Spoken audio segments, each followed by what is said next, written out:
sebelum kita mulai sesi hari ini, aku jelasin sedikit ya tentang alur konseling. Jadi, semua yang kamu ceritakan di sini itu bersifat rahasia dan tidak akan aku bagikan ke siapapun tanpa izin kamu. Kecuali kalau ada situasi yang berkaitan dengan keselamatan diri kamu atau orang lain. Di sesi ini, kamu bebas cerita apapun dan kamu punya hak berhenti atau minta jeda kapanpun kalau merasa nggak nyaman. Jadi, sebelum kita mulai sesi konseling ini, kamu boleh baca informan konsen di sini dan disetujuin ya.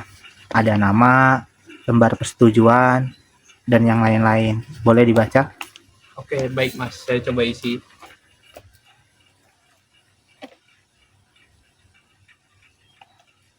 Nih, saya udah isi.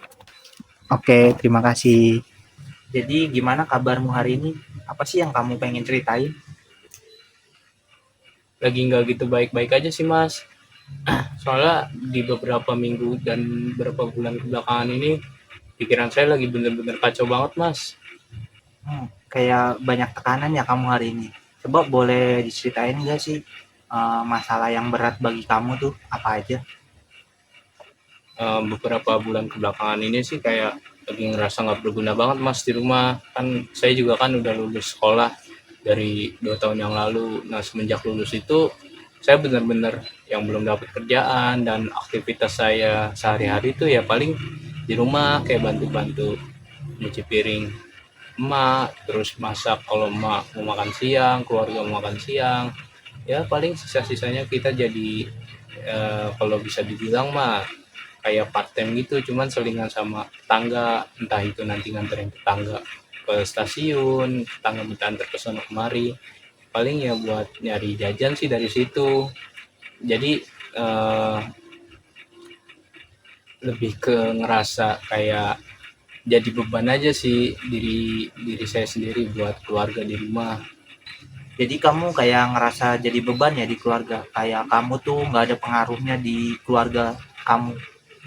Iya, karena yang namanya orang kan kadang ngeliat temen nih, dia lulus sekolah langsung dapat kerja, sedangkan saya kan gitu-gitu aja Mas, di rumah paling ngebantuin emak kayak yang tadi saya bilang, atau enggak ya bareng nganter-nganterin tetangga paling berapa sih dapat buat jajan doang, ceban atau 15 itu buat sehari, kan besok juga itu belum tentu pasti si tetangga bisa nganterin lagi. Makanya kadang di situ ngerasa, ah kok gue jadi beban banget ya buat keluarga, gitu sih Mas paling. Itu pasti rasanya berat banget ya melihat teman-teman kamu maju sementara kamu tuh ngerasa stuck. Kedengarannya juga kamu bukan soal kesal sama situasi, tapi juga sedih sama diri sendiri ya. Iya, jadi ya gitu deh Mas. Setiap hari kadang sedih, kadang malu juga sama orang tua. Sampai kadang orang tua tuh nanyain, kamu udah dapat panggilan kerja lagi belum? Kamu udah interview di mana aja? Terus kamu udah nge-apply loker di mana aja? Kadang ya bukannya kita nggak mau berusaha ya Mas. Kita kan udah tiap hari juga nyoba kesana kesini, cuman emang kan belum rezekinya dari awal saya lulus. Jadi ya usaha saya udah maksimal, cuman kan emang sedikasihnya Tuhan aja, Tuhan ngasihnya begini ya saya jalanin, saya berusaha buat coba syukurin. Cuman yang bikin malu tuh kadang orang tua suka nanya-nanyain kenapa saya belum kerja, kenapa saya belum bisa ngasihin duit sendiri, kenapa saya belum bisa ngeraih suksesan saya yang saya impikan kayak teman-teman saya yang udah pada lebih dulu gitu Mas. Jadi kamu udah usaha ya, cuma hasilnya belum kelihatan. Jadi itu juga yang bikin kamu ngerasa ngeraguin diri kamu sendiri ya. Iya, balik lagi kayak yang tadi saya bilang Mas, saya tuh udah nyoba apply kan sono kemarin, kayak contoh lah kemarin tuh saya udah coba apply kayak di Indomaret, di Alfa, terus di Family. Ya kerjaan-kerjaan retail ya, walaupun emang nggak sesuai sama fashion saya, tapi kan ya kerjaan yang ada di depan mata coba dijalanin dulu lah. Ya saya ngerasa gagal sama diri sendiri ya karena itu, apa mungkin karena emang saya nggak ditakdirin buat bisa sukses di waktu yang cepat, di waktu yang sekarang, atau mungkin saya nggak bisa ditakdirin apa ya namanya Mas ya, sukses buat di kehidupan saya. Itu kadang saya tuh suka mikir ke situ, jadi makanya kadang saya suka insecure, suka ngerasa gagal jadi diri saya sendiri gitu Mas, apalagi jadi anak dari seorang orang tua gitu sih mas. Terus kalau boleh tahu apa sih yang jadi ketakutan terbesar kamu dalam situasi seperti ini? Yang jadi ketakutan terbesar saya sih kayak yang tadi saya bilang mas, saya takut saya nggak bisa sukses di kehidupan saya takut nggak bisa punya masa depan kayak yang apa yang saya impiin dan saya cita-citain dari kecil. Sama satu lagi itu takutan paling terbesar bagi saya itu takut nggak bisa ngebahagiain orang tua saya mas. Jadi kamu takut ngecewain keluargamu orang tua ya? Yang saya dengar sih kayaknya kamu sayang banget ya sama keluarga kamu. Kamu sayang banget juga sama orang tua. Sampai kamu kepikiran soal itu ya? Iya pastilah mas, siapa sih yang nggak sayang sama keluarga masing-masing gitu, apalagi kan keluarga jadi rumah yang selalu ada buat kita. Jadi saya tuh kayak ada rasa yang tertanam diri saya pengen balas budi ke mereka gitu, karena biar gimana pun kondisi keluarga saya pengen nunjukin kalau saya berhasil mereka didik, kalau saya tuh bisa ngebanggain mereka, saya bisa bawa suksesan buat mereka, dan saya bisa ngebahagiain mereka nanti ke depannya gitu sih mas. Aku lihat di balik rasa nggak berguna itu ada keinginan besar untuk berarti dan dihargain ya. Terus menurut kamu apa hal yang bikin kamu ngerasa kamu itu bernilai selain pekerjaan sih? Ya apa ya, kalau hal-hal yang jadi dorongan saya buat berpikir kalau saya tetap ada gunanya gitu di rumah, ya kadang sih saya bantuin adik saya buat belajar, kayak misal dia ada PR saya bantu ngerjain buat nyelesain PR-nya. Terus kayak yang tadi awal saya bilang, saya tuh juga bantuin emak saya di rumah kalau dia mau masak siang atau nggak mau nyuci piring nyuci baju, saya berusaha lah mas enggaknya buat ngurangin beban emak saya gitu. Dan yang kadang jadi pendorong juga, saya ngerasa kalau saya udah bisa ngasilin duit sendiri walaupun sedikit, yaitu dari tetangga tadi. Kalau tetangga manggil minta tolong ke saya buat nganterin ke sana kemari, itu kan pasti kan mereka ngasih ke saya ya mas, walaupun nggak seberapa gitu. Nah itu kadang juga jadi apa sih namanya, dorongan lah buat saya kalau misalkan oh saya bisa loh, saya ngerasa dihargai.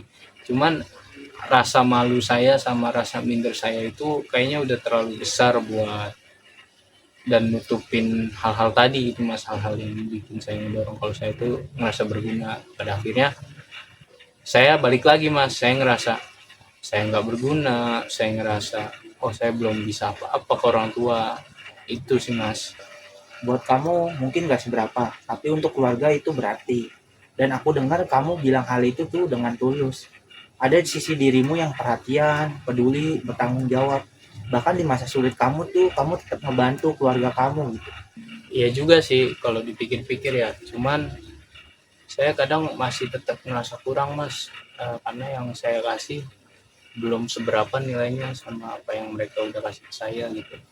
Udah nggak apa-apa lagi. Wajar kok kamu ngerasa kurang, manusia kan sering banget ngukur nilai dari cuma dari hasil. Padahal kamu itu lebih dari sekedar status pekerjaan. Menurut kamu, diri kamu tuh yang paling asli itu kayak apa sih?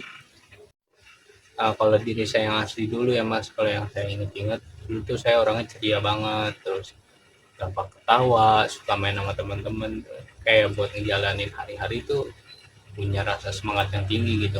Cuman setelah lulus itu mungkin ya mungkin hitungannya setelah 1 tahun lulus atau 1,5 tahun lulus ke belakang kemarin, itu rasa-rasa itu tuh kayaknya hilang semua dari diri saya. Jadi kayak saya mulai kehidupan baru dengan diri saya yang baru juga mas, kayak kehilangan jati diri walaupun nggak sepenuhnya saya kehilangan mas. Jadi sebenarnya kamu yang dulu tuh masih ada ya, cuma ketutup sama rasa takut dan rasa tidak cukup. Sekarang coba kamu bayangin versi dirimu yang ceria itu berdiri di depan kamu. Apa yang dia pengen bilang kamu ke kamu yang sekarang? Ya mungkin sih ya mas ya, karena dulu saya orang itu bener-bener optimis banget, mungkin dia bakal bilang ayolah bangkit, lu bisa kok ngejalanin semua ini, lu bakal berhasil kok, lu bakal ngeraih impian lu bakal sukses kok. Tapi ya balik lagi mas, kadang rasa-rasa itu tuh masih sangat besar untuk masih terlalu besar untuk menutupi rasa percaya diri saya yang dulu mas. Ya kalau saya ngebayangin diri diri saya yang dulu ada saat ini dan dia bakal bilang Ya paling kayak tadi Mas, dia bakal nyemangatin saya, dia bakal ngasih dorongan buat saya, dan dia juga bakal ngasih support buat saya lah, dan jadi support system terbaik buat saya mungkin untuk saat ini Mas. Setelah dengar kata-kata kamu, saya jadi ngerasa kalimat itu tuh tulus dari hati kamu, terus hangat banget sih. Nah, gimana rasanya sih kata-kata itu keluar dari diri kamu sendiri? Rasanya jadi semakin lega sih Mas, jadi kayak mikir lagi, kayak diingetin sama diri saya yang dulu, kalau saya tuh nggak seburuk apa yang saya pikirin saat ini gitu. Kalau saya tuh sebenarnya bukan saya nggak bisa, cuman halang sama rasa takut, rasa malu kayak yang Mas tadi bilang ke saya, itu sih Mas. Iya, kalau kamu memang gak seburuk itu kok. Kamu lagi berjuang dalam masa yang berat dan kamu tetap bertahan. Itu bukti kalau kamu kuat. Kalau ngomong soal minggu depan, hal kecil apa yang bisa kamu lakuin buat lebih dekat ke versi dirimu yang lebih percaya diri tadi sih? Mungkin nanti saya bakal ngatur ulang jadwal keseharian saya, dan saya bakal coba buat ngerefleksiin diri saya kayak yang tadi Mas nyarahin. Terus bisa saya mungkin juga bakal nyoba apply kerja lagi sana kemari, walaupun emang sedikit dan hasilnya belum pasti, cuman kayaknya saya bakal ngasih space buat diri saya supaya saya bakal lebih lega lagi ke depannya, dan saya juga bakal bisa ngebalikin, semoga saya bisa ngebalikin lagi uh, rasa saya yang dulu, perilaku saya yang dulu, dan gimana diri saya yang sebenarnya, yang dulu itu optimis tapi sekarang itu nggak tertampak di diri saya Mas. Itu langkah yang realistis dan penuh kesadaran sih dari diri kamu. Aku senang karena itu muncul dari diri kamu sendiri. Terus kamu tahu apa yang kamu butuhkan. Sebelum kita tutup, apa hal yang penting kamu sadari dari obrolan kita hari ini sih? Kalau yang aku sadarin dari obrolan kita tadi sih Mas, aku bukannya nggak berguna ya, bukannya saya nggak berguna, tapi saya tuh mulai sadar kalau saya lagi ada di, mungkin ini fase terberat buat hidup saya, dan itu bukan jadi penentu bagi seluruhan hidup saya nanti ke depannya ya. Dan dari obrolan ini juga nantinya mungkin saya bakal ngelakuin journaling atau hal-hal refleksi yang bisa menenteramkan diri saya, mengembalikan diri saya yang dulu sih Mas. Paling ya hal-hal itu yang tadi emang dari Mas udah saranin, dari Mas udah mungkin secara nggak langsung tersirat dari obrolan yang udah kita lalui tadi Mas, gitu sih Mas. Itu insight penting dan dewasa banget sih yang aku dengar. Aku bangga kamu bisa ngungkapin itu semua. Minggu depan kita bisa lanjutin sesi kalau kamu mau. Iya boleh sih Mas. Makasih banget lo udah didengerin hari ini, dan diri saya jadi sekarang kayaknya bakal jadi lebih ringan, dan semoga ke depan-depannya juga bakal berlanjut keringanan yang saya temuin di sesi obrolan kali ini. Kalau memang nanti minggu depan saya ada waktu luang, boleh sih Mas, saya bakal datang lagi, dan mungkin mau mengajukan sesi lagi sama Masnya buat lanjut obrolan kita hari ini Mas. Sama-sama, kamu udah sangat berani banget hari ini. Semangat ya buat jalanin hidupnya.